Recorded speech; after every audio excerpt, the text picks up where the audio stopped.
C'est dans chaque épreuve à laquelle Christ eut à faire face que les perfections qui étaient en lui furent manifestées.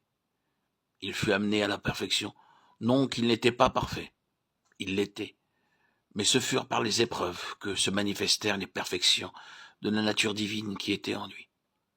Il ne saurait en être autrement pour l'Église. Les vertus et les valeurs morales, quant à leur expression et manifestation, demandent l'épreuve et la victoire. Tout ce qui est en nous de mauvais vient en surface à travers l'épreuve. Nous n'aimons pas tellement l'aspect de la souffrance, comme faisant partie de notre éducation de fils, afin de nous amener à la connaissance de Christ.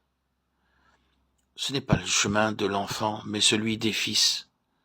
Cela signifie virilité, courage, pas d'attention pour soi-même. Nous n'y avons peut-être pas songé pendant un certain temps.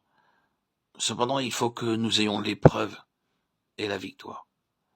La transfiguration finale doit être précédée d'un changement intérieur progressif, afin que nous portions l'image de Christ, qui est le témoignage d'une œuvre intérieure de plus en plus profonde. C'est ainsi que par les souffrances de Christ, nous sommes préparés pour l'enlèvement, étant un avec lui dans ses souffrances. Le témoignage rendu par Paul dans 2 Corinthiens 12, 9, 10, concernant les épreuves par lesquelles il dut passer, atteste que les souffrances n'ont jamais ralenti son ardeur pour Christ.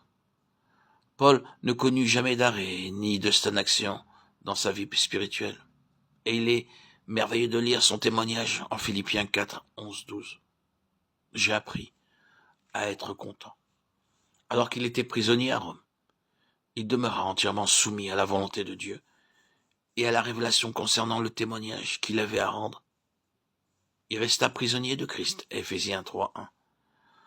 Son cri en Philippiens 3, 10 est celui d'un homme pour qui Christ est ce vaste océan aux limites infinies, qu'il sait ne pouvoir connaître qu'en étant un avec lui dans ses souffrances. Bien que sa connaissance du Seigneur était considérable, son abandon total et absolu entre les mains du Maître produisait en lui cette soif ardente qui l'amenait à considérer qu'il n'avait abordé que les rives de la connaissance de ce vaste océan, car la vision céleste de Christ le gouvernait entièrement. Il n'eut aucun regard pour lui-même, mais vivait dans les réalités de cette vie qui l'entraînait dans les profondes eaux de la communion aux souffrances de Christ. Et alors que le fer des épreuves le pénétrait, les valeurs morales et les vertus de Christ étaient introduites en lui. Aussi parlait-il de l'odeur de la connaissance de Christ, répandue, et du parfum de Christ, de même que de sa douceur. 2 Corinthiens 2, 14, 15.